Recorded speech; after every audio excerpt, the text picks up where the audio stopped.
Okay, everyone, thanks very much. Hello. Thank you for coming along this evening. My name's Barry Grint. Unfortunately, this is entirely my fault, but thanks very much for coming along anyway. The start of this was born out of just working as a mastering engineer and having to do projects more than once because I'd been supplied with the wrong mix. You know how it is, sometimes there's a clean version and there's an explicit version, so it's the same artist, same title, same duration, and it just so happens for any given project they want one or the other, but they've sent you the wrong one. And the only way you'd really be able to know is by looking at the label copy, checking the ISRC that's put on it, and if you could only see that in the track that they've sent you, then you'd know straight away whether you got the right version or not. And it was from that that it kind of occurred to me, well, you know, broadcast WAVs exist, and they carry a lot of extra information, so why not carry a unique identifier? So from that, I got in touch with the European Broadcasting Union via their webpage, not really expecting to get anywhere. But a chap there kind of got hold of the idea straight away, realised how good this could be, and the working party that deals with metadata came up with something incredibly quickly, and I was hugely impressed with the work that they did, and they defined the standard. So the next stage was, okay, there's a standard, but it's no good unless somebody's doing it. So then I was talking to our wonderful sponsors here tonight, Merging, Magix and Prism, Sadie, and they all got the idea straight away. And so we were able to get to the point where we are tonight, where we've got the three main systems all doing it. There are other systems that are offering it as well. Steinberg Wavelab are doing it. Sonic Studio, they're offering it as well. And there are going to be some more systems coming on fairly shortly. So the next stage is to let all of you, mastering engineers, know about it, how it affects your workflow every day, excuse me, so that when the record companies start asking for an ISRC in a broadcast WAV, you know how to deliver it to them. And then after tonight, we've already got the BPI and AIM on board with this, so I can go to them with some guidance notes which they'll issue to their membership, and we can start the transition from using a conventional WAV to using a broadcast WAV. In a way, if you think about it, it's incredible that the domestic formats have all got the ability to carry huge amounts of metadata, and what we use every day carries nothing. So by having the ISRC, it opens up a lot of opportunities going forward. This is just one bit in the process of moving people on, but it will reduce the amount of keying of information, and down the line, we'll be able to automate things like royalty reporting, usage will be easier, and even creating databases that will work by referencing to the ISRC that's embedded in the file. I hope that as the presenters tell you about how they've implemented, the opportunities will become more clear to you. At the end, we'll have a Q&A, and for the people that are hopefully seeing this live video feed around the world, they can send us questions via the MPG Twitter, which is at UKMPG. So feel free to send us your questions, and we'll try and include as many as we possibly can. In the meantime, I'd like to have Dom from Merging come up and do the first presentation. Thank you.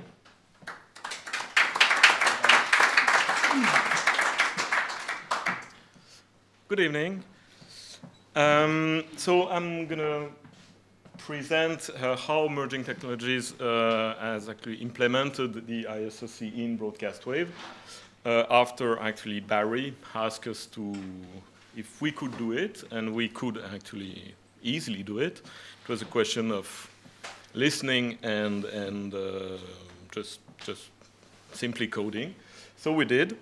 So I'm going to present the way we do the complete workflow, the authoring workflow in Pyramix, and you'll see how that metadata goes from the beginning of the authoring process into the final file. So basically, in Pyramix, we do have something which is called the CD and SACD authoring tab, which allows for authoring, populating Redbook metadata. That includes ISRC and a lot of other metadata that are in the Redbook, plus CD text and all these things. And also the Scarlet Book authoring informations. So I do have, I do have a, how does that work here? Okay, so I do have a Pyramix here, so I can show you at the same time how that works. So basically, we do have in Pyramix, you have a timeline like in any other workstation, where you have your tracks and your audio placed there. And we do have CD markers that define the beginning and the end of tracks. And here are the metadata for all these tracks with various ways and how to actually create them and modify them. Part of them are, of course, the ISRC, which is the object of tonight's discussion. And so we can easily, in a project, author these information and with all the ability to swap tracks, change the gap between the tracks, and all becomes updated and refers to the final output. This also works for the SACD authoring. It's basically the same process here. I'm sorry, but I have actually two things open here, which doesn't help. Oh, gosh. I lost the... I'm sorry.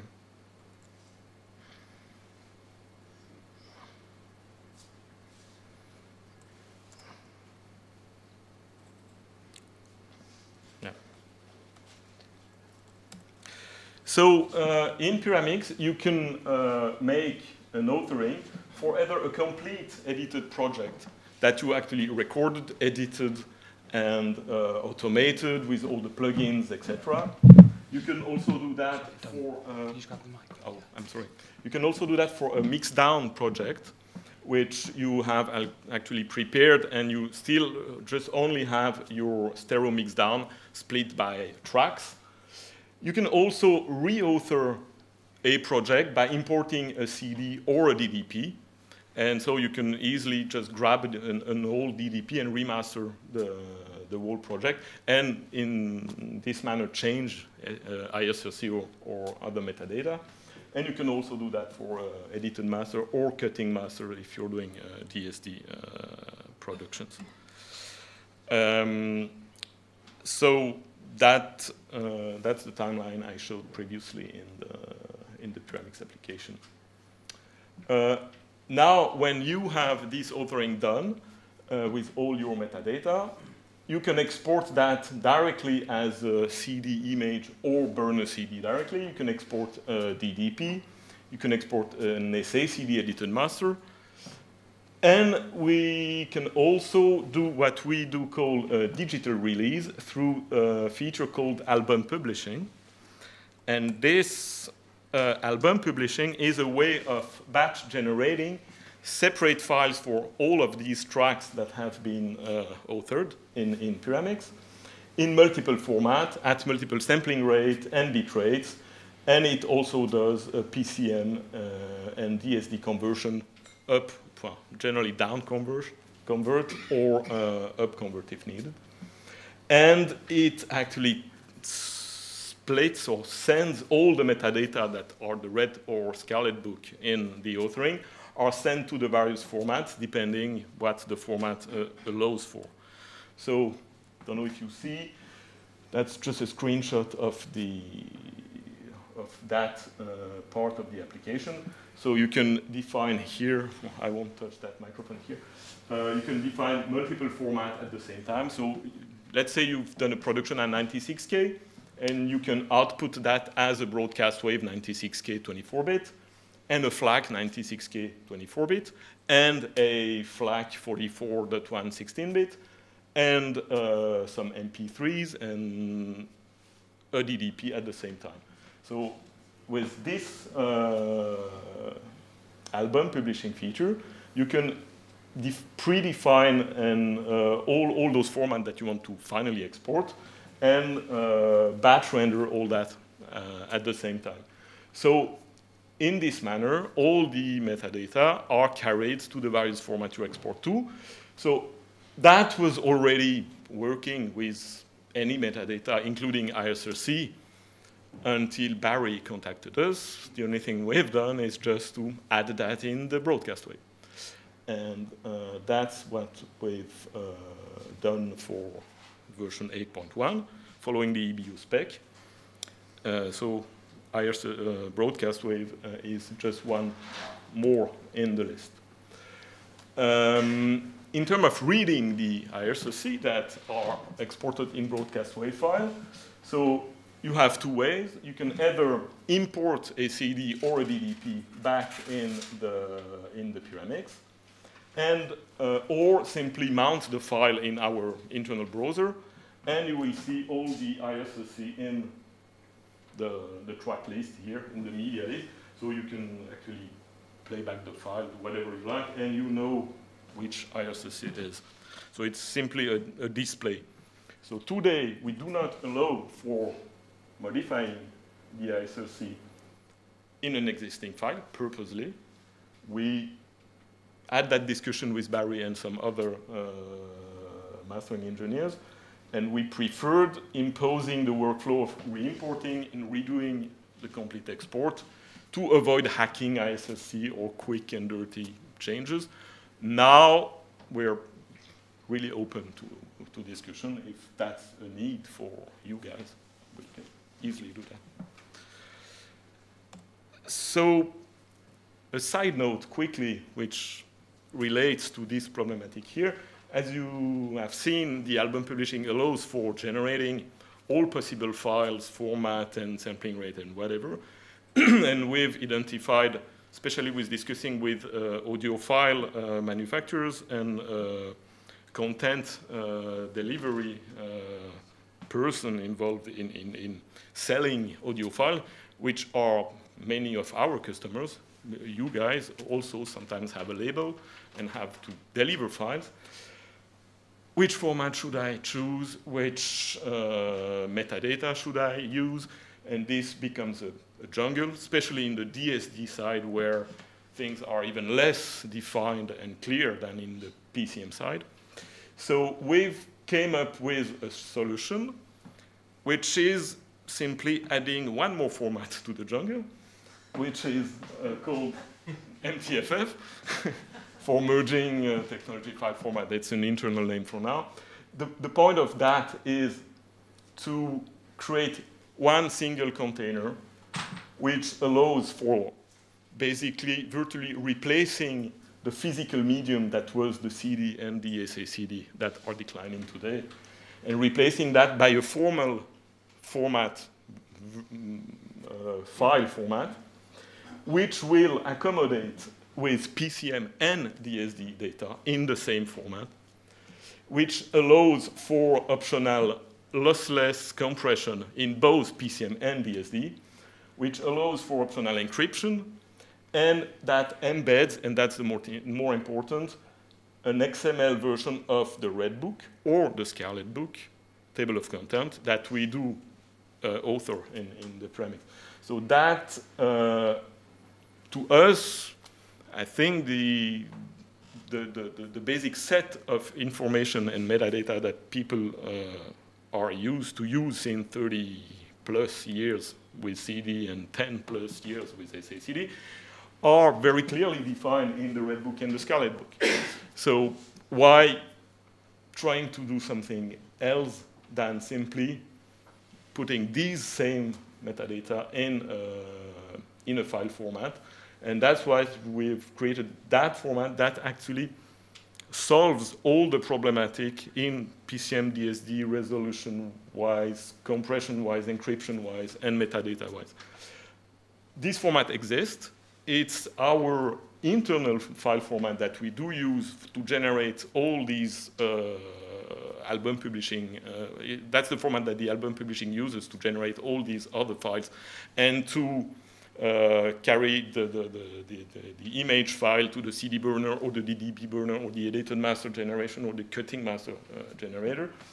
That's now this format, which is used to interchange between professional a complete master album. We're in the process of discussing with various manufacturers that if that format could be used as a delivery format directly. That's open to discussion. I don't want to confuse more. The point today is ISRC in broadcast wave. It's done on our side, and we're happy to discuss about it. Thank you.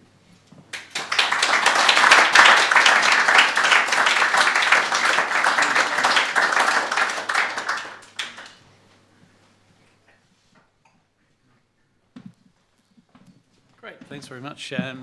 Manuel, yes, you're next. Okay, for Sequoia. So a brief bit of replugging so that people on video can see the video feeds. Yeah. Okay, there we go.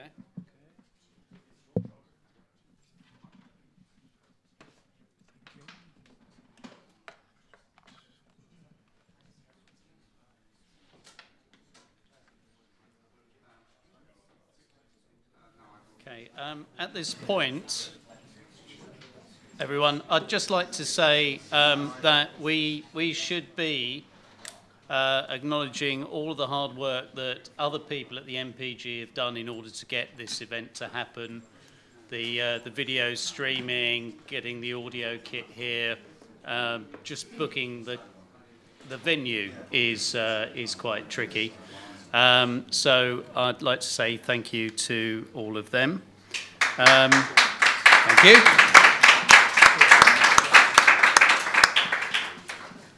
And that once we've finished here, we'll be making the video of the event available so that people can either download it or view it from the website for a little while afterwards.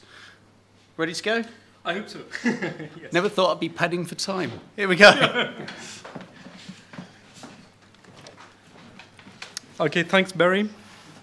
Thanks, Dominique. Hello, everyone.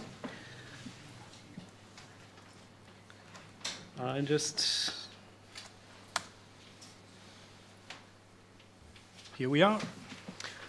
It's an honor for me to be here today and show you how to handle ISRC in Sequoia. My name is Emmanuel Heusel. I'm Tonmeister and until 2012 worked as product specialist for Sequoia at Magix. Since then, I'm running my own small independent company in Germany and offer consultation and solutions for both pro audio users and the industry. So on behalf of Magix today, I will in the next 15 minutes show you the handling of the ISRC in Sequoia throughout the different stages of mastering. Okay, so let's have a look at how to create ISRC with Sequoia. What you see here is a typical code sequence of a CD with 5 tracks. The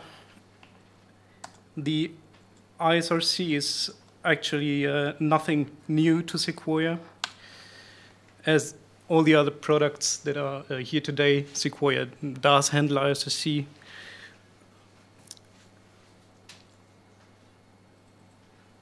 So I'll just open a project where you can see 5 tracks. On the first track, 5 titles. And under this marker manager in Sequoia, you can now define the name of the track and also the ISRC. So you just enter all your required metadata in here.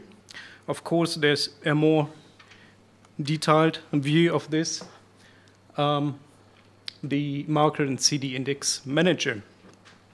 Here you have, again, all your individual titles where you can enter your ISRC code directly into this field and add different options like pre-emphasis and CD offsets. Okay. You also find the ISRC in the table of content. Just a matter of preferences, what you want to be shown. And when this is what you want to finalize, you can directly from Sequoia burn your CD, your Redbox CD, or also create, for instance, a DDP image, which is just an image of your CD, one file. Sequoia also, since version 12, give you the possibility to re-import your image, your DDP file, for verifying what you have exported. So you have the Sonoris DDP player included.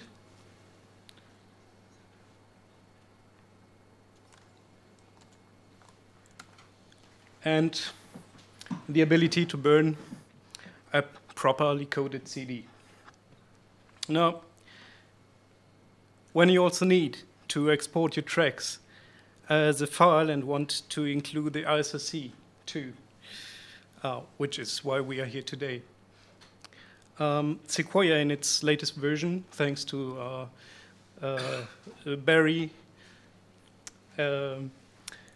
has developed possibilities to export all this ISRC information also into the broadcast WAV file chunk. So I'll just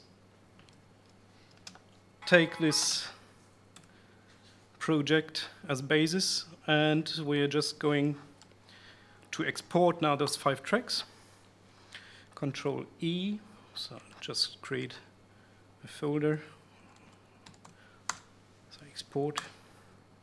Okay.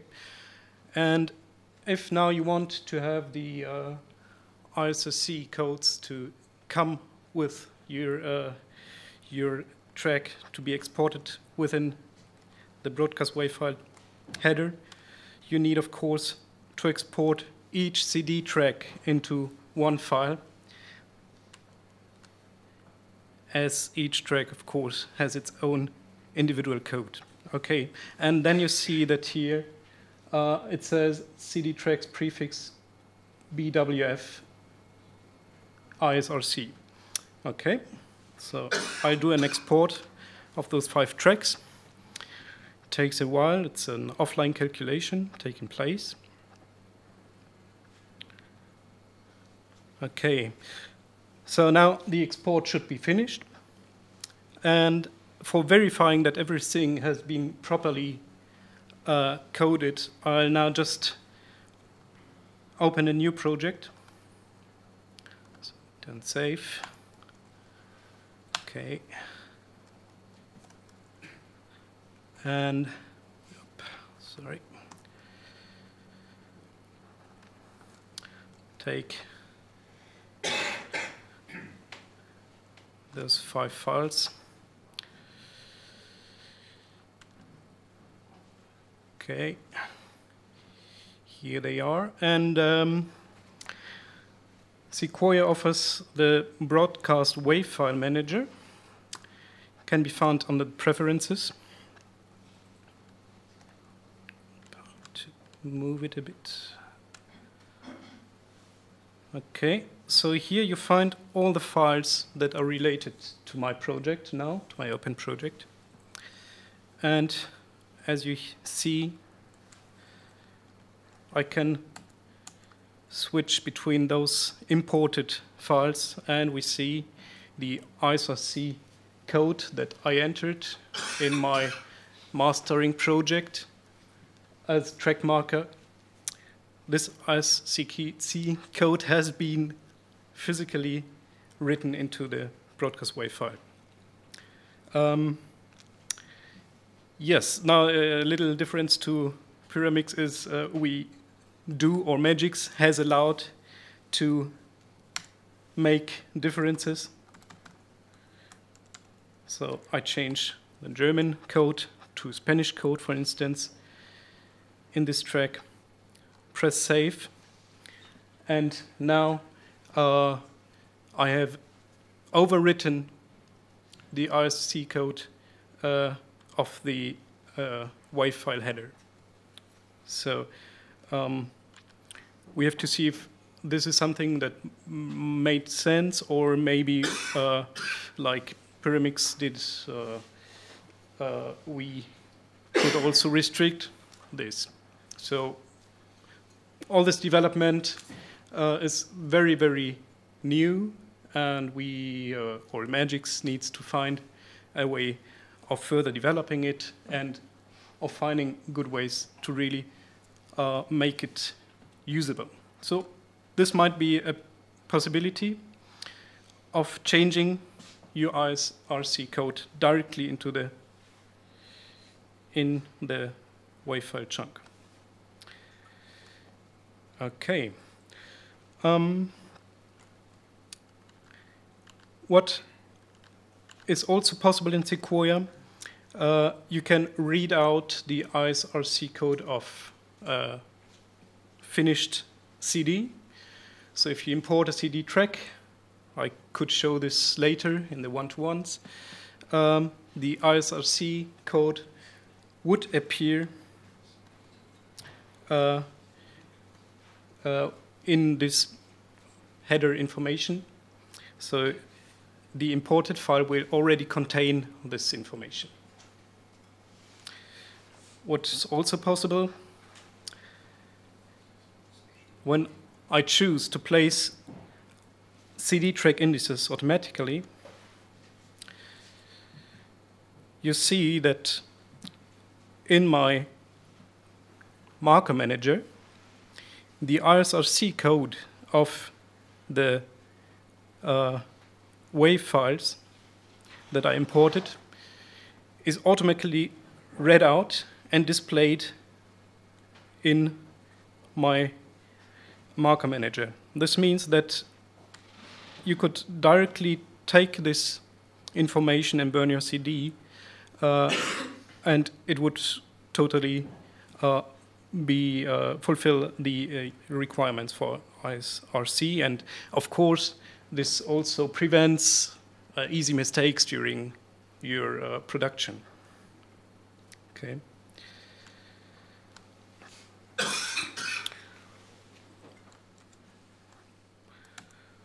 So Sequoia offers with version 12 for users that have the maintenance agreement, and for all users who are going to purchase Sequoia version 13, which is going to be released this year, the possibility to export ISRC information into WAV files and to re-import the data with some further possibilities in your workflow. Of course, importing the data can be also a first step of your project. For instance, if you do a compilation and you need to import several tracks, all containing existing ISRC codes that need to be maintained, you would need to do nothing else than import your tracks and already have all the information at hand that you need for your CD. Short summary. When importing CD into individual WAV files, the ISRC entry will be written to each file. When you import WAV files that already contain an ISRC and you set track indices automatically, then those will automatically also contain the ISRC. It will just be read out of the WAV files. When you export WAV files, with the export setting each CD track in one file, the ISRC of these tracks are written to the WAV file. Then one thing that is quite helpful, there's a view option in Sequoia that enables to show the, yes, oh, sorry.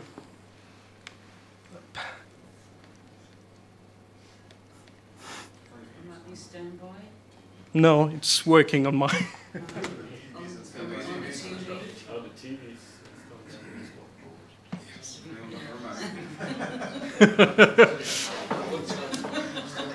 Maybe my 15 minutes are over, I don't know.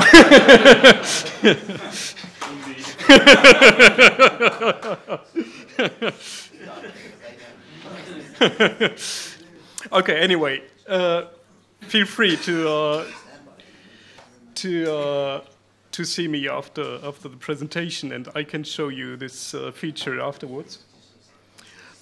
Basically, I was quite through the presentation, so thanks for watching.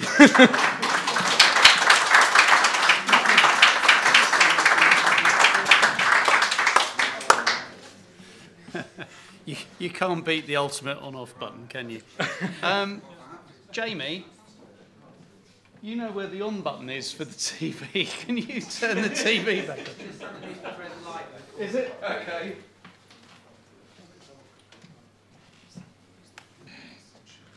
Let's see if we can work magic.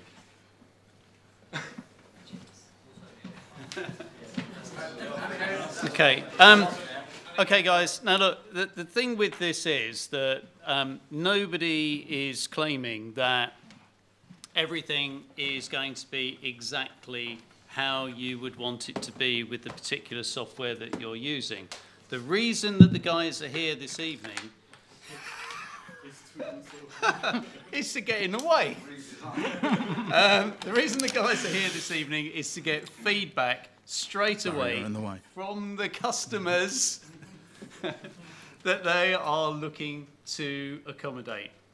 So afterwards, when we've done the Q&A, there'll be a whole one-to-one session where you can talk to the guys and explain the things that you're looking to see in each particular package.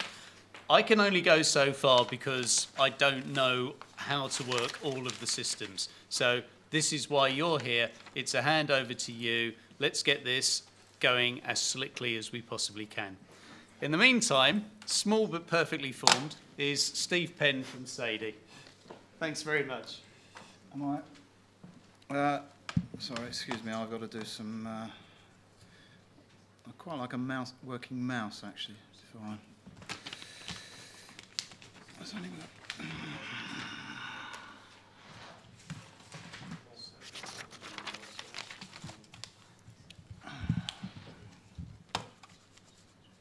Yeah, that's probably working. Sorry, I should have done this before I started, shouldn't I? No, that's the wrong one. There we go. Right. And let's just, so let me just check my...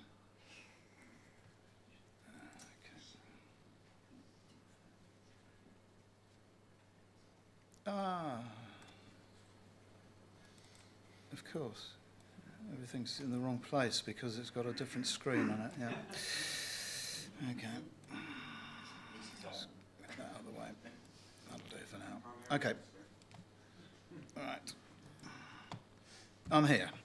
Right. Whoops. So, good evening. I'm Steve Penn, product specialist from Sadie. I think probably a few of you know me. I've been around this industry since about 1991. I was the a founder partner of the original company that made Sadie. We were bought out by Prism Sound it's actually 6-year anniversary a couple of days ago, actually. Yes. We've been selling, we've been a popular choice in mastering for a number of reasons. I think possibly one of the bigger reasons is audio integrity. That's always an important thing, and not necessarily a given. But and authoring within the same package. We were doing CDRs. I think it was 92 or 93. We were burning CDRs, and 95 we were doing DDPs. And we're very pleased to have been asked to be involved with this MPG initiative, and as you will see in a few minutes, this is the results of our labours. Before I get going, actually, there were a couple of things I wanted to talk about on the techie side. First of all, actually, that's it. This is what we're talking about. Everyone recognise that? And here is the ISRC in the middle down here. It's EBU Tech 3352. It's actually called a recommended practice, which sounds a bit looser than a specification, but this is a good thing, not necessarily a bad thing. The specification it's working on has been specified by the EBU some time ago. This is actually a document which recommends how this should be implemented, and so everybody can get that document and use it. Part of the important thing was when the MPG started this initiative was to get we people involved, get the workstation people involved, because we were involved with the original conversations when we were talking about the specifications. We had those online meetings, and we are talking off the same platform. We are producing the same chunk. Chunks. Actually, I can pass this slide by, but does everybody know what we're talking about with chunks? Do you know what chunk is? Barry doesn't know. I won't go into much detail, but essentially a file is segmented. Each segment has a name, and these are some of the names of the chunks that could be in a WAV. And also, as well as its name, it's got a pointer, it's got a number, which takes you to the next chunk. And the idea with a WAV file is a RIF format, it's a chunked format. The idea with a WAV file is anything that can read a WAV file can ignore the chunks it's not interested in. So one thing I wanted to get over was that the BWF we're talking about, the BWF that's got this ISRC chunk or whatever, is a WAV file. It has extra things, but it is a WAV file, and there's no incompatibility between these BWF files that we're making and Media Player, iTunes, and the like. When we looked at doing this in Sadie, I think the others have mentioned it's to put the chunk in and to add the little bit of data at the end of the file is a relatively easy thing. But we were interested in the workflow, how you use this ISRC, and it's possible we've probably built more around this function because we needed more functionality to support this ISRC. It also needed to be operationally consistent so that all our users knew how to work it. There doesn't need to be too many big mysteries. I'm with Emmanuel here, not Dom, sorry. But few restrictions. The Sadie user can edit everything at every place, and you could write your name in there if you really want to. There's a switch to turn off conformance checking. The feeling I had about this was I remember discussions with people about DDP. It's probably Crispin actually started me off on this one. I'm told, I may be wrong, I don't work in a mastering studio, but I'm told that people are often very late with ISRCs. And it's not uncommon. It's not uncommon to have made the master, made a DDP, then they're ringing. Barry? Sorry, can you just try and stay on mic a bit? Oh, sorry, I'm wobbling about, aren't I? Yeah. Sorry. Yeah. So it's not uncommon. I've lost my thread now. ISRCs. Yes. I remember. So it's not uncommon to have made your DDP, and then your client is on the phone. Where's that DDP? Where's that DDP? And you say, well, where are the ISRCs? So we feel it's pretty important that the mastering engineer is a grown-up, I would say. The mastering engineer should be able to edit everything. Now, I can see where Dom's coming from, actually, and I think once people have decided how they're really going to use this ISRC chunk, then we may need to adjust that. But at the moment, we feel this is a professional tool. Yes, someone could hack it and use it to alter the whole of Universal's back catalogue, but that's not where we're coming from. So now quickly into Sadie. I'll start with the project here. The first thing I want is some files. So I've imported some files. We have a new column. So for those who know Sadie, these will all be familiar. For those who don't, well, you can go to sleep now, really, can't you? We have a new column in the clip store. This source tracks folder is kind of a special place in Sadie.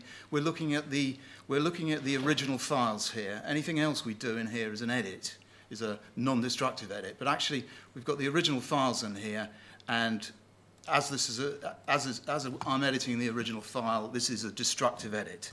So I just type in a new number, and that has its ISRC changed. Noticed actually where, I don't know if this is a bit over the top, but we're flagging ISRCs that aren't set with red characters. I think possibly over the top in the clip store. But on the other hand, if you're using this function, if you choose to show that column, then maybe that's probably important. The contrast isn't particularly brilliant here, but as you can see, we can show and hide the ISRC underneath the clip. So the ISRC follows that. The ISRC from that clip follows its source track. And actually, if I edit this one here, edit the original one, it updates here. But if I edit this one, this is I'm having trouble with my mouse, sorry. This is a non-destructive edit. And so the original file, if I can move my mouse so that the original file is unchanged. So this is a standard Sadie concept. Once you're out of the source track folder, you're editing. Into the PQ editor, we would automate. I think the others have a function like this, very similar to this. Automatically generate PQ flags. And as you can see, it's pulled in the PQ, it's pulled in the ISRCs. Let me, just for the sake of, let's give this record a title and an artist. There we go, that'll do. So, okay, excuse my type. Oh, and I'll give it a barcode as well. There we go, that'll do. So of course, this ISRC that's followed the file, we would now make our master file, and this is a standard Sadie dialog that's been in Sadie for years. We can choose to burn that to a DDP image, CD. We now have this new function called WAV master, which, like the others, are using the PQ list to mark the beginning and end of the WAV file of the track. And it's also inserting the various bits of metadata, the titles, the artist name, and of course this ISRC. This page here is really just at the top of the page is for information. There's no editing in here. It's a way to just look at relevant information about the disk or the digital distribution master. Down here we have some settings So, for instance, you can decide to use user times or offset PQ times. That's really the user's choice, either to be exactly the same as the CD or to be where you really want the PQ marks to be. Somebody actually, when we were talking about this, asked if we could allow the WAV to end on the 0 flag so that it uses the end flag. I think it's probably more conventional that it would go from ID1 to ID1, but there are possibly reasons to stop it at ID0. We choose our bit rate. We've got a little notification that dithers on and off. We choose our sample rate. So if we choose something that's off the sample rate, off the current sample rate, it will sample rate convert as it goes, as it bounces. It's doing a bounce, of course. When I press go, it will do a standard bounce. We have a printout, actually. This is based on the Sadie. I don't know if this is a useful piece of information, but this is based on the Sadie PQ printout, and same header as we've been using for probably 20 years. But it now includes the file names of the WAV files. Yeah. So that could be associated with these WAV masters or not. It's your choice. You press start, it does the bounce. Yeah, the track name, and we've got an automatic a means of automatically naming the track by its metadata. So for instance here, if I wanted to add the ISRC to the file name, this is the file name of the WAV file that will be made. I just type that on the end, or I could also free type, and that would appear, well, E-type, and that would appear on the end of as part of the file name. Likewise, the output directory. So, yeah, we don't yet have a batch way of doing this, but you can just keep coming back to this this dialog, choose a different sample rate, and and throw the files out to the new format, to the WAV files. So that's basically end-to-end importing the files. Oh yeah, so sorry, one thing I meant to mention here. I think I made the point about compatibility between systems, and these chaps won't have had a chance to. They won't have had a chance to see our files because I haven't sent them any. But these ones here, this one is a Sequoia. This is one of the Sequoia files, and this little one here is the Pyramix file, I think. Yeah, it's a sensible. So there we go, merging totals. So. So far, as we can see, we are compatible, and we've been reading the ISRCs from these. But I am very late in sending my example files, but I will catch up. Don't worry. I think that's about my lot. Thank you very much.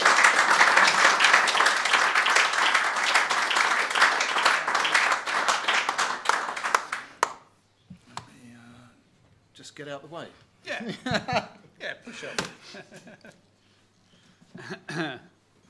Okay, thanks very much, guys. This is, as I said earlier, dancing around Steve, very much a stage one and requiring feedback from users. You know, from my perspective, we need to be able to edit ISRC information because we may be given an album and we're editing it down for single release or for whatever reason, so we need to change the ISRC because it's a different product. Or quite simply, we could be getting an ISRC sent in and somebody's typed it in wrong in the first place. So there is a need to be able to edit it. But there's also a need to have data integrity, because once you've got the ISRC in a WAV file, the uses can be huge. The EBU are involved, they're broadcasters. So it opens up the opportunity to automate playout systems to report what's being actually used, how long it's been used for. You can configure it so that the ISRC appears as a as a hyperlink, so you could access a database and find out information, which is particularly something that's close to the MPG's heart with credit where credit's due. You want to know the people that have been involved in a product. The majority of us get our work by recommendation and the stuff that we've done. So it's important to all of us that people have the ability to click on a link and quite simply see all of the people, the artists, the performers, and the engineers as well, that have been involved in a track that they like. But as I say, this is very much a stage one. There are many other stages that we need to go through before this is anywhere near a complete project. But we need your support, and the software manufacturers need your feedback. So try and come up with constructive ideas and things that will help them to give you the tools that you need in order to work your everyday project. Now, we've also got Q&A now, so I'll ask the three guys to all come back up here so you can target your questions at them. And I have a pre-delivered question, which is from Simon Hayworth, and it's to do with digital distributors. Simon is at Super Audio Mastering, and his question was, when will duplicators, Apple, etc., accept broadcast WAVs with ISRC? Now, I can fend that one off straight away with the whole thing about this has been a question of getting everything to happen in the right sequence. We needed to have a standard in order for people to know what to work to. Then we needed to have the workstations working to that standard so that we could deliver what was needed. The next stage is to get the record companies to adopt this as the next logical progression. Once the record companies are there and using this and it becomes the standard interchange file format, well, then we can get the digital distributors, including Apple, who are watching what we're doing and have registered their support, to change their encoders so that they pull through the ISRC information. But it's very much a case of getting everything done in the right sequence, because otherwise we could just come off looking really bad. So we've got this far, and now I need you, who are experts in using the software that you use, to tell these guys what they need to change, if anything. And also, on the back of that, I need to try and persuade you to all become members of the ISRC. Not ISRC, MPG. Obsessed or what? Because at the moment, the mastering group is relatively small, and we're doing everything that we can. And we need more of you becoming involved. There is nobody that speaks for the mastering community at the moment, and we can do that. So, you know, Ray decided to skive off on holiday, bless him. But, you know, we're doing what we can. So please, come on, join the MPG, become part of the mastering group, and let's see if we can drive this and any other great ideas that you might have forward and get it adopted within the industry. Pitch over. Any questions? Yeah, fire away. Hang on a sec, we've got a man with a microphone. If you can say who you are and then what your question is, please. I'm Nick Watson from Fluid Mastering. I've got a question for Steve. Regarding Sadie users, some of us have been supporting the product since the early 90s, right up to the hardware systems that were available before Sadie went native. So for those of us that are still using Sadie 5 systems like the PCM8, will there be some sort of update or package available for us to implement the ISRC? There's been Steve, can you come on, Mike? It's part of Sadie 6. It's not. We're unable to work on Sadie 5 there have been some very good upgrades to Sadie 6, and we are actually looking at, there's a new pricing scheme at the moment. I'm not sure, to be honest, exactly what the upgrade price to a Sadie 6 mastering suite. It's part of this is part of our mastering package. It's for Sadie 6 users. It's an upgrade. It's a cost upgrade. It's version 6.1. That again, actually, like Sequoia, the people who have support contracts get free updates anyway. But for users of Sadie 5, which was not an inexpensive system when it was released, you're basically saying there's nothing we can do? No. We can do you a software upgrade. Okay. Yeah, we can do you a software upgrade. And we can do you a very good price on a software upgrade. Okay, thank you. Yeah. Okay, I think, you know, obviously afterwards for those of us in the room here, there is the opportunity for one-to-ones to talk about specific items to do with, you know, is my system supporting this or not?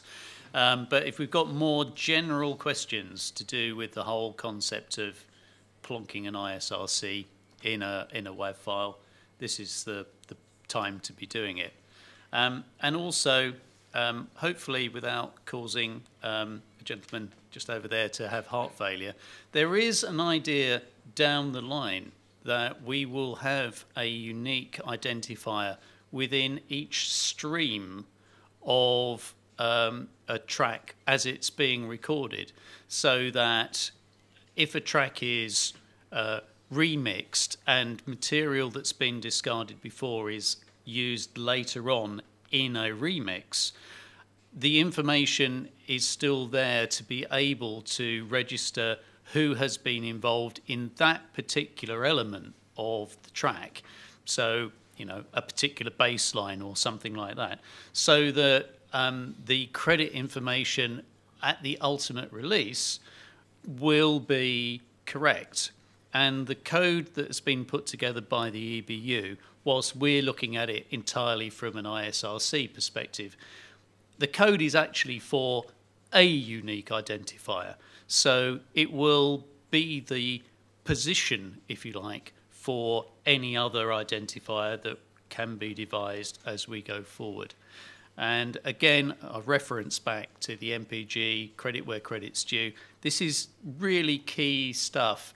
And the way I look at it, at this is that, okay, mastering engineers aren't necessarily going to earn a whole bunch more of money out of this by being able to put an ISRC in a broadcast WAV. But if our clients, if the record companies, if the artists are actually starting to earn more money because things are being properly reported and properly recognised in terms of their usage, if they're making more money, they can release more product and will be busier. And that's the view that I take on this. Any other questions for the guys while you've got them? Nick Cook from Extreme Music and Sony ATV Music Publishing. Steve, you touched on batch processing slightly. I deal with quite a large number of files, tracks, that sort of thing, back catalogue. Is there any option for any of the softwares to do batch processing, to add these codes onto older files? So this is not. Sorry. This is multiple masters. You're not talking about multiple sets of files from one master. So not necessarily just a album master, but a track master, and dealing track by track, but multiple tracks in one go. Say if you had 200 tracks which you would need to put the codes onto. Is there a solution for that? Well, we could. At the moment, we're restricted to the limits of a CD. And we could only do 99 tracks. But okay, 100. If 200 or 1,000 were required, that bar could be raised. I think I've understood your question. I think you have. Yeah. I mean, can I just chip in with if the tracks that you're looking to have ISRC in have been mastered on one of these systems, then the ISRC can be put in at that point. And I envisage down the line that there will be editing software that will only edit the metadata, so that, you know, down in the circumstances where there's a label and they haven't got their ISRC sorted out and yada, yada, yada, you know, they will be able to have a piece of software that enables them to put the ISRC in. That's what I was thinking. Yeah, I thought so. Well, if I may, as I mentioned, in Pyramix, you can import a CD and repopulate the metadata and regenerate all tracks separately, or one, or many. And you can do that either from a CD, from a DDP, or from the files themselves as well. So on a batch manner, but album per album. Crispin, hang on a sec. There's a mic heading your way.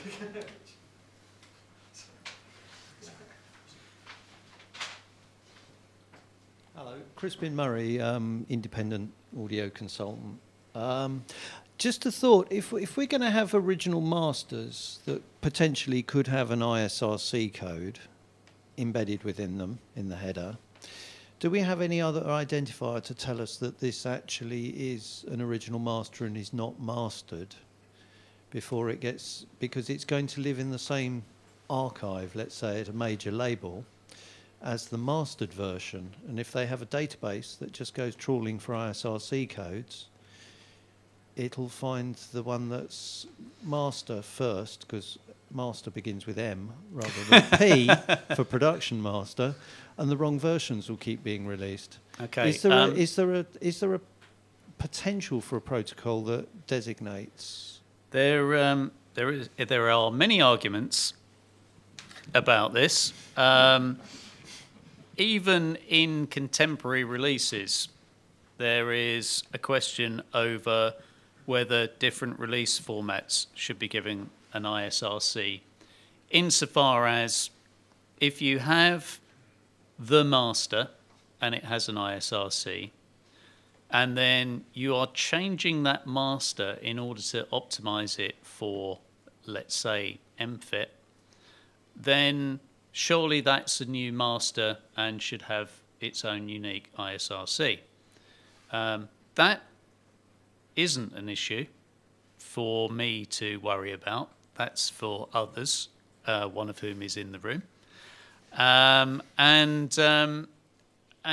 for me, the most important next stage with this process, with regard to the actual ISRC in the file itself, is being able to validate that the ISRC that you're seeing is correct. And so you know that so-and-so person has put that ISRC in the file, and you can then choose to believe that or not. And if you have any doubts, then I'd like to think that everybody would be checking the ISRC against the label copy regardless. But nonetheless, the next stage is to try and get some degree of equivalent of an MD5 checksum or something like that. So if the ISRC has been changed, it gets flagged up. But with all of these things, there's a point where you have to go with, we've got it this far, now we need to get it adopted, and then run with refinements afterwards. And we're at the point now where it's, let's get the ISRC in there. And so far as the other question, really, it is a matter for the IFPI and other bodies to deal with. Anything else? That was my body swerve in full operation. Bill. Yeah, hi, Bill Foster, a former mastering engineer, and many years ago, head of the technical committee for the APRS, and as part of that, I sat on an ISRC committee in 1990 when we tried to mandate it for CD. And so congratulations to Barry for actually getting it done in terms of WAV file. because I know what an uphill struggle it was, and I think it's absolutely brilliant you've done it. I want to just touch on the little elephant in the room, which is the modification of ISRC and whether it can be done or not. I can fully appreciate from the various arguments that there probably is a need to modify ISRCs at some time, and there's somebody not too far from me who's throwing his hands up in horror at the fact that it might be done, because of course it could possibly mean that the whole #1 record gets attributed to some band that's only sold 8 copies. Is it possible, and this is just throwing out a question, it's not asking for a solution tonight, to consider possibly an editing subroutine which is only available to the mastering community, so that obviously some of your systems are used by broadcasters and other people, they can't do anything with the ISRC. In the standard version of the software, it's not available, and there is maybe, I don't know, perhaps not a dongle, but some subroutine that can be gone to accredited mastering facilities or recognized ones. We can do a paying option, and that will be a good protection. Yes, but mastering studios don't have any money. At least mine didn't. To address that point, I think that certainly initially during the transition to broadcast WAV, because we've moved away from how things were with CD so long ago, where the mastering engineer was the only person that could run out the CD master. And so if you wanted your ISRC in there, you had to give the information. Otherwise, it didn't happen. Currently, people have got used to the fact that for digital, you can get the file mastered and the ISRC can be plonked into the encoded file by the digital aggregator. That is something that I firmly believe does need to be clawed back. But initially, I think that we have to provide the ability as soon as feasible for people to have access to software to be able to change the ISRC. The downside of that is that, as I was saying a moment ago, it does mean that you have to then come up with a method of validating that ISRC, who put it there, is it a well-known company? If you don't know, then you definitely need to be triple checking. I would like to think that anything that goes out, we are checking the ISRC on. But I think the technology exists and we should use it to help to flag up anything that looks out of the ordinary. Barry, we've had a comment from Twitter which said... Yep, sorry. From Twitter which said, further from that, how about radio playout systems and databases where we have several versions of the same track? Yeah, again, the great thing is that the European Broadcasting Union have come up with this as a standard. So, therefore, they are all broadcasters. And once the music industry adopts this as a format, then they can put pressure on their playout system providers to be able to read the ISRC. Most broadcast analog desks, digital desks, have timers. So you should be able to not only register the ISRC, but the amount of airtime that the track has received. This can only get better. You know, we can only become more accurate. We can only ensure that if you're the drummer on the 5th remix of a particular track and they used your snare, then you're going to get paid. You didn't appear on anything else, but it was your snare on that remix. You're going to get some money. This is where we need to be going, and this is all about credit where credit's due.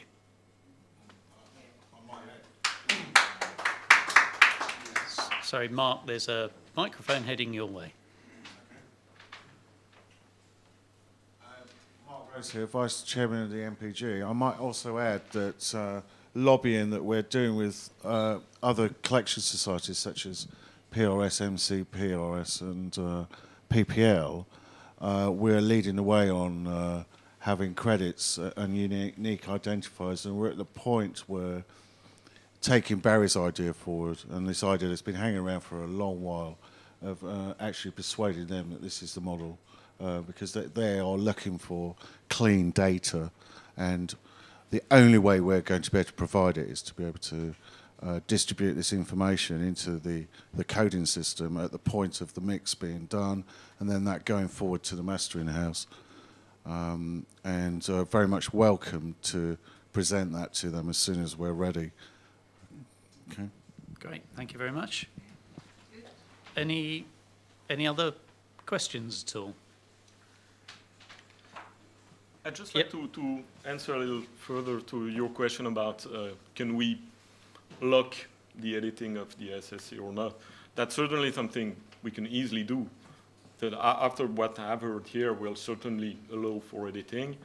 And so we can easily allow that in the mastering pack that we deliver and forbid that in the broadcast or whatever other pack we have. But I'm not sure that's enough, because whoever can buy any version, and people most of the time do. I like the idea of Barry that we should, if we allow for editing, we should then allow for or impose some kind of integrity.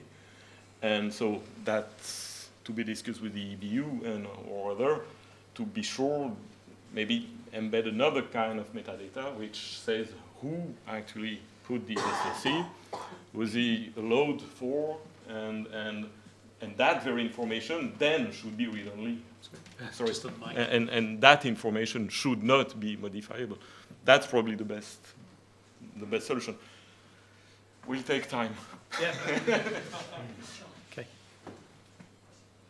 Just to put an idea out there in conjunction with what you were just saying, I suppose there might be a way possibly in which the accredited mastering studios, or the people that have been given the trust to actually produce the final product, could possibly have online a database of checksums. I mean, we give out checksums all the time with masters.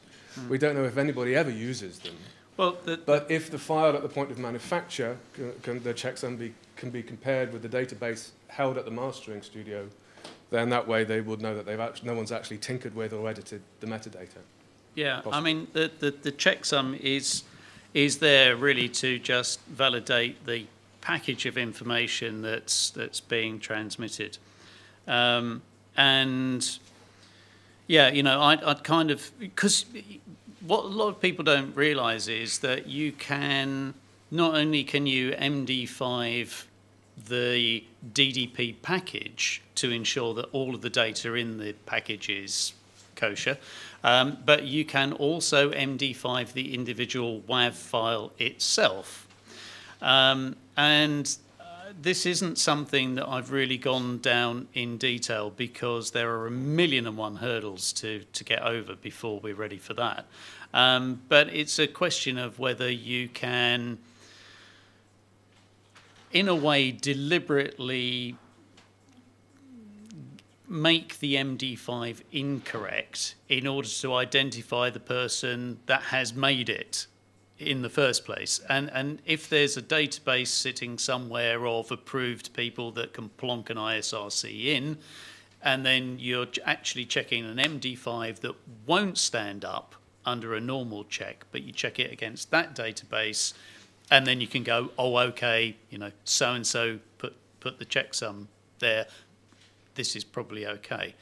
To a certain extent, you can get to a point where you're using a sledgehammer to crack a nut, because at the end of the day, you're being presented in the file with an ISRC, and you should have label copy, and you just need to sit there and go, yeah.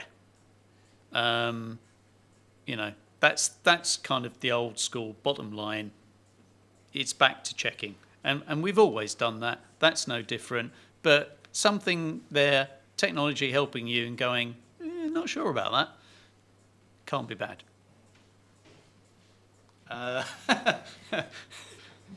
Paul Jessup, who is the man I've referred to? I'm Paul Jessup. I'm an independent consultant now on these issues. Many years I ran ISRC for IFPI and subsequently for RIAA. And I'm still helping them with the revision of the standard, which I could bore people about in the bar afterwards if they want to know. I want to just touch on two things. One is editing the ISRC in place, which is clearly an issue, and the other is qualifying the veracity, the integrity of the ISRC in the file. I can see some very good reasons you'd want to edit the ISRC. I can see no good reason you'd want to turn off the validation. Nothing good can happen if you end up with a malformed ISRC in a track. If you change the length by 10 seconds, it should have a new ISRC, and you'll have to change it just for fading it out in the mastering system, never mind what happened in the mix system beforehand. So I think there's some very careful, nuanced decisions being necessary in the software to make sure that the professionals can do the things they need to do, but they are protected from themselves doing things that will undoubtedly create big problems downstream.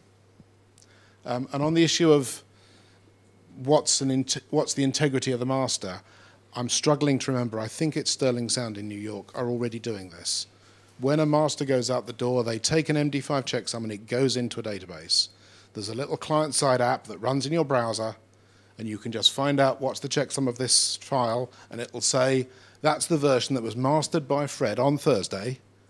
And by the way, he's had second thoughts. Don't use it. There's a better one to download. And they are very open to making that an industry standard, and we're talking to them about that. But when this whole broadcast WAV project came up, Barry's first thought was, and I'm sure I'm not breaking confidences here, we want to be the only people who can put this in. It needs to be the professionals who can analyze. That is not going to happen. This is an open standard. The whole point about open standards, anybody can read the spec, anybody can implement them. But we got thinking about it, and we're still thinking about it, and maybe the ability of qualified professionals to get a certificate, a digital certificate that says, I'm a qualified professional. By the way, it expires on January the 1st next year, and I'll have to get it renewed. But this has been inserted by somebody who knows what they're doing, and you can, to some extent, that you trust an MPG member or a NARAS member or whoever, trust this was put in by somebody who knew what they were doing, rather than somebody who was playing in their bedroom. That's an issue we're still looking at, but nobody's told me it's a bad idea so far. And if you want to know about the revision of ISRC, you'll have to buy me a drink afterwards. I think that whilst we're focusing particularly on it from a mastering aspect, and I'm sitting here glibly saying, well, it's okay, you know, we should always check the ISRC.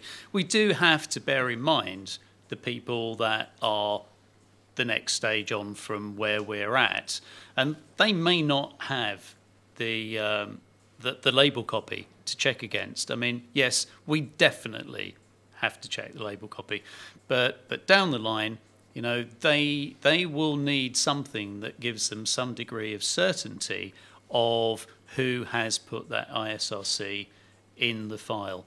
And as I say, you know, I know it's there, and I know we need to address it, but you know, just one stage at a time. Let's get this out there. Let's get people using it and refine it as we go. And as more people are using it, we'll get more input. And all of you are now adding another 20 people, plus whoever's watching the video at the moment. You're all adding extra thought process to the idea that will help us to refine it and get this to where it needs to be. This is very much stage one. Any other questions at all? Hello. Hi, I'm Dave Aston. As well as mastering, I work in the TV industry, and so I'm interested. You know, the EBU are much bigger than the mastering industry in this country. Okay, and I can immediately see a use for logging in TV programs, commercial music, but also library music. Now, a lot of people who do that are working in their bedroom or in a home studio. Now, from how you're talking at the moment, it's that you're trying to lock the ISRC into WAVs into the mastering industry. Yes, it may sound like that, but that really isn't the case. As I, Yeah, okay. as I said just- early on, I mean, this isn't about a mastering land Yeah. grab.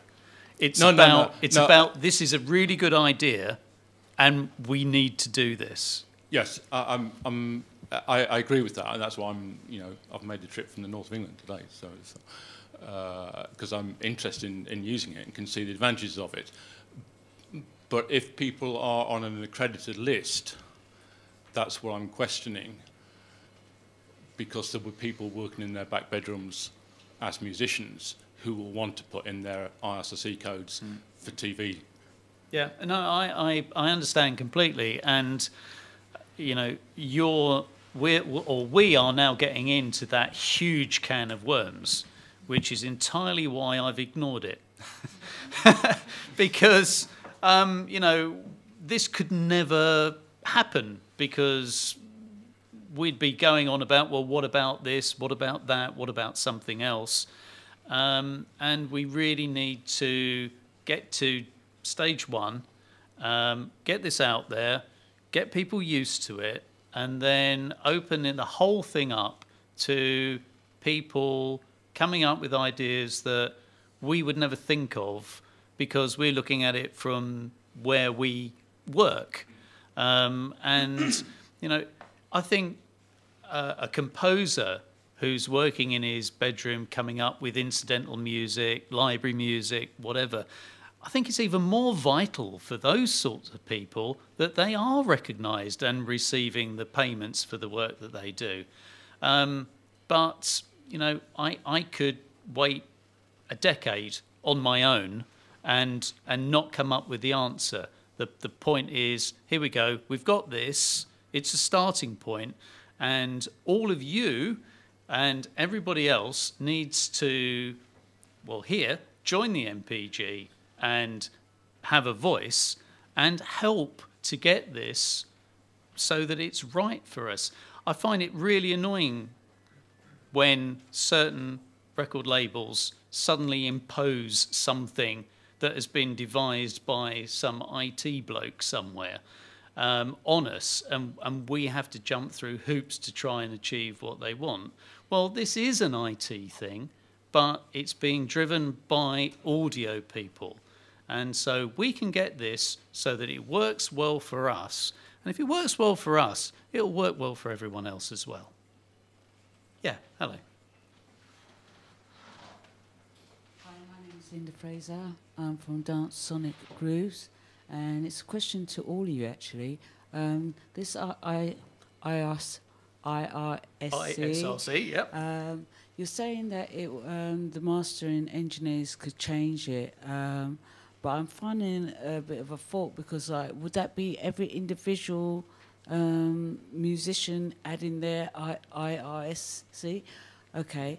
If not, if you're going to let it go to another mastering studio and then they will change it, how would it would the original ISRC be from the first person who mastered the track? Okay, the ISRC, it identifies a recording. So think of your favourite track, and that has an ISRC. So I don't know, for want of a better alternative, let's go with a Madonna track. Okay, so there's the album version of one of her tracks, right? That has an ISRC.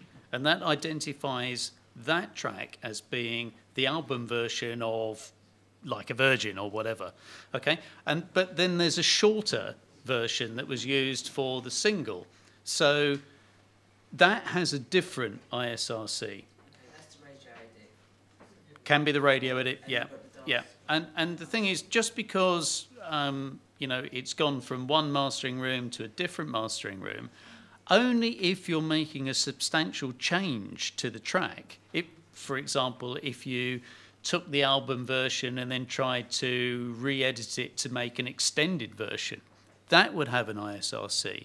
But if you're not making any substantial change, if I'm taking that track and putting it into a compilation album, there's no reason why I should change the ISRC. The ISRC identifies that track, that duration. That's it. Okay? Are we there? Good. Okay. Well, I'd like to thank you all very much for coming along. I wasn't sure how many of you would turn up, and I'm really pleased to see you all here. The guys are going to be here for one-to-ones, so whatever system you're using, they'd love to get your feedback and ideas about how they can make this work to the best for you. In the meantime, thank you very much for coming along, and thank you very much to anybody that's watching the streamed video. Thank you very much.